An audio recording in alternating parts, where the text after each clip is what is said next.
Yeni bir hadisinde Peygamber aleyhisselam aydı ya, menin bilen musulmanların arasındaki vada ehd namazdır deyiptir. Her kim namazını terk etse Allah'ını inkar eden yalıdır. Allah'a vaat edecek gelip küfre giren yalıdır. Menin ümmetimden bolmalılar. Onun namazı terk etseler menin ümmetim olmakluktan çıkarırlar deyiptir. Täze namaza başlayan can adamlara ya da namazın ehmiyetini bilmeyen adama ay sen bir namaz, sen peygamberin ümmeti der, sen kafir diýmeller. Estağfurullah. Son ýaly gödök davraýan amma. Kafir diýdiň Hudaý inkar edip Hudaý ýokdy ýani diýilýär. Veya ayeti kafir bolýar. Arak haram diýdiň ýok, haram däl, arak diýdiň naudzubillah.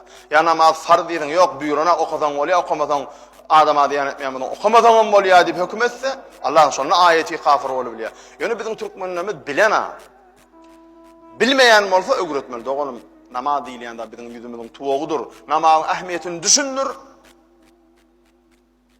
Allahu Teala "Ve ma halaqtul jinne vel insa illa liya'budun." Halk etmedim, o yaratmadım men insanlar ve jinleri illa ibadetten başga üçin. Yani yarattım, ibadetten başga üçin yarattım diye Allahu Teala. İbadetin şahaneti de biz Allah ibadet üçin yaradan bolsa, ibadetin gözbaşy da namazdır diýip düşünürmeli. Onu alıp ýöne gödök hereket etmeliler. Bu namazın içinde gezip duran adamların gurrunu. Onun için täze namaza başlananlara da bir özünün bir öwrediliş, düşündürüş usuly bar edi jemaat ürküdäýmeli däl. Ka adamlar biraz ürküdme häsiýeti bolýar, ürküdmeliler. Yumşaklyk bilen. Gel doganym Hudaýa bir secde edeli. Gel bir Allah'ın tanap bir gel bolmany jumuň bir özüňi ýokdan bar edeniň bir secde edeli. Hudaýyny ýatlaýly. Giýje gün Allah'ın rızkyndan ulanyp oturýarsyň. Allah'tan ýokdan bar. Gel Hudaýyny ýatlaýly. Ýuwaşlyk bilen namaza çagyryp bermeli.